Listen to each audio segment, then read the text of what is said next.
Hi guys, I'm Shmi, and today you join me in Andorra driving in the Audi RS5. Now this is not the same car that I drove in yesterday's full feature video with the new model, with the new RS5. This one is Misano red and it looks very, very nice. Certainly stands out. The new sort of RS5 has these great looks. Anyway, in yesterday's video, I showed you the full kind of detail of the whole car, inside and out, the engine, talked all about it, took it for a drive from the south of France to Andorra, where I currently find myself on a rather lovely mountain pass. Perfect for taking a nice car for a drive, don't you think? So this car has the twin-turbo V6 up front, all-wheel drive, which is going to help us in the rain. It keeps sort of drizzling in and out. It's got Quattro Advantage on that front, and it's got the new, or the 8-speed ZF gearbox in it this time round, which just works so well. But what I wanted to do today, while driving the car, is a little bit of a fuel for thought and think a little bit about whether I would ever buy a car like this, like the Audi RS5 or one of the competitors, the BMW M4, the Mercedes-AMG C63 or C63 S, or even something like the Alfa Romeo Giulia Quadrifoglio. These cars are all brilliant, kind of everyday, daily driver, performance sports cars or performance GTs, or however you want to look at them. They all sort of serve the same purpose, with a bit of fun when you get to a road like this, but quite comfortable and practical to drive all the time. And you look at Audi, BMW and Mercedes and the way they're doing these cars, the way they have this sort of increasing breadth of capability. On the one hand, they can be quite smooth and gentle and easy. On the other hand, you can dial them up as I go past the green RS5. On the other hand, you can dial them up and turn them into something completely different and a little bit bonkers and mental. And that is the same in this car. And for a pass like this, really I should be going to drive select, putting it into dynamic mode and going manual on the paddles so we can get a little bit of noise. This car has the optional RS exhaust system, which gives us lots of those kind of overrun burbles and crackles. But these cars are sort of targeted at that one car every purpose, or maybe you have one of these alongside a family car, or maybe you have, you know, literally just this on its own in the garage, and they serve that purpose so well. I mean, this car, how could I fault it? You know, Quattro for bad weather, 4 people could fit in here comfortably, you've got plenty of luggage space, but it can do this as well. 450 horsepower, 600 newton meters, revs up to 6,700 RPM, and it has no shortage of pace. Top speed is 174 miles an hour, and it will get to 62 miles an hour in 3.9 seconds. That is really, really, really fast. Now the differences between the cars is kind of interesting. Let's just take the three, the Audi, the BMW and the Mercedes. So I would say, in my opinion, this is the most modern looking. It has the most sort of aggression in terms of the styling and how it looks. On an interior point of view, this wins hands down. The technology, the full digital display, the equipment level, the feel of the interior. Well, the feel of the Mercedes is really good, but the feel of this, to my mind, and the way this is set up, Audi is sort of dominating interiors at recent times. And the RS5 obviously takes the A5 and carries that on. Now, the M4 is the most boisterous, I suppose, in terms of noise, because it gets really, really barky from the straight six. So they've all gone turbocharged. The M4 has the twin scroll turbo, I should say, straight six, whereas the Mercedes is the twin turbo V8. So this and the BMW both 6 cylinders, Mercedes 8 cylinders still. But the BMW is kind of, it snaps on you quite dramatically. But again, the regular M4 is quite a GT car. And the M4 CS that I drove recently, that kind of even more performance version, but 50% more expensive than any of these others, I have to say, was an amazing drive, a great car, perhaps even more so than the M4 GTS at the top of the line. But the regular M4 would be the fair comparison to this. I think the Mercedes probably is the one I would take home, I might say. I just love what AMG are doing right now, and that car has the V8, which sounds mega. Mercedes are like the only company who've worked out how to make a V8 with twin turbos still sound amazing, or at least like properly good. I say that, but this with the V6 does sound quite good when you're sort of listening to it more and pushing on up these mountain roads. And I might have been a little bit overly critical of it in my video yesterday, because driving on like this, the front end turning is actually great, and how quickly you can get back on the power and away you go again. Obviously with Quattro doing its thing up front, as we bundle up this road, which is amazing, even though there are grey clouds now appearing. Around we go, we can do it with one sort of turn of the wheel. And I love the way way the shift, sort of the rev counter flashes at you to give you the warning of upshifting. I mean, that's become an Audi thing recently, with many of the RS models doing that, and the R8 of course. But these cars, right, let me go back to the question, because I've kind of sidetracked myself with the Amazing Road. Would I buy one? Now, what I was saying, they're basically targeted or positioned at the kind of cars that do everything.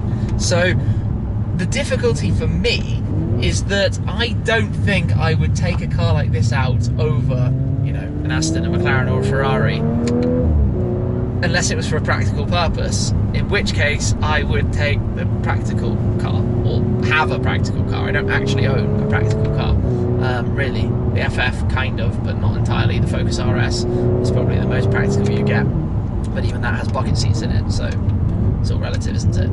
But I think for me, it doesn't really sit in my world. I can't see myself driving one. But then I go to my father, for example, and he's owned a number of cars that kind of fit in this niche, in this this category. He had an E46 M3, an E92 M3, bit of a BMW man. I used to own an S5 Cabriolet, and at the time I bought my S5 Cabriolet, this is very relevant because obviously that is the predecessor, previous generation of this. It was my only car. It was a car, and I did, I think, 10,000 miles on it in 6 months. It's getting really grey here. But the S5 Cab, I bought it to be my only, you know, car as a sort of sporty car for every purpose. And I think one of my complaints of it at the time was that it was too clinical. It did everything too perfectly. But that's kind of what you want from a car like this, because you don't want it to let you down, whereas a more sort of bespoke hand-built supercar is allowed to. This road is really nice, by the way. But one of the things is, I think the frequency with which I'm basically at the red line, you probably can't tell that at all, just because it's not that dramatic. It's not that noisy, it's not that shouty, not in the way the Mercedes is. You know, that is literally a red line, as you heard there, but it doesn't go crazy and shout about it in the same way that some other cars might. But I think that's probably what positions the RS5 as the most dailyable of all these cars, the most kind of GTS, the most comfortable to just jump in and drive, whereas the Mercedes is a little bit more shouty. And I guess they both are. The Mercedes and the BMW, I think I put quite similarly in this respect. So I'm not actually trying to, I guess, choose a winner here per se, but I've arrived at roadworks, so I'm going to turn around and go back the other way.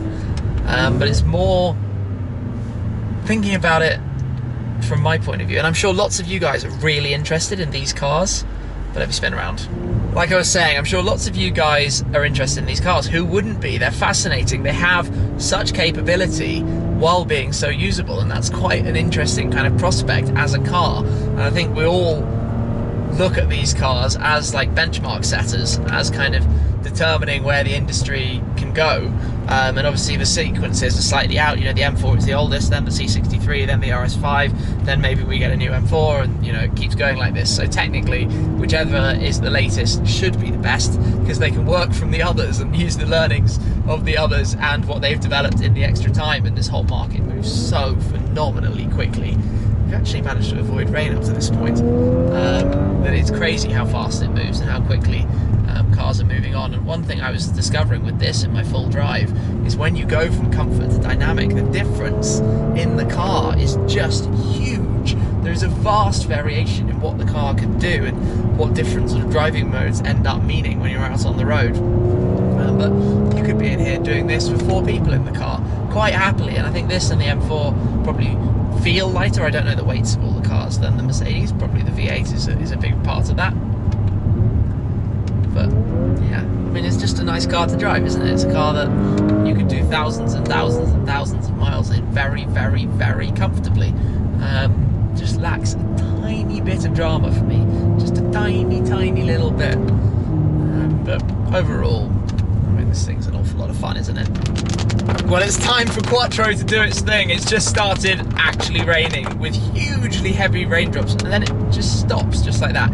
Anyway, I'm going to go round in a full circle here with my original question, because I think the car that I would buy would probably be the Giulia Quadrifoglio, because it's just hilarious fun, and these cars should be fun. And there goes another RS5. That sounded quite cool, didn't it? So Giulia Quadrifoglio gets my vote, although if they made a coupe, that would be even more appealing. At the moment it's just the 4-door. But this, yeah, weather, interesting. Overtake here, Quattro, feeling apart. This is where if you were in the M4, let's say CS, with some sticky rubber, you would start to be getting a little bit concerned, because a lot of power to the rear wheels in this kind of weather is where it gets a little bit sketchy.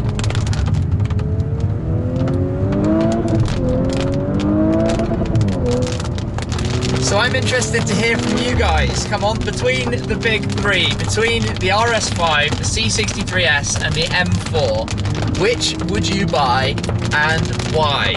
Make sure you comment, let me know. Always interested to hear and get a sort of feel for which is the most popular out of these cars, and whether this is the car actually you would buy, this category of car, and what you think about it, because sometimes, guys, it's interesting to get your thoughts on these topics as well. So please do let me know as we come back up to a truck that you might have noticed earlier on I sort of stopped to let get away from me, so I wasn't going to have to deal with him.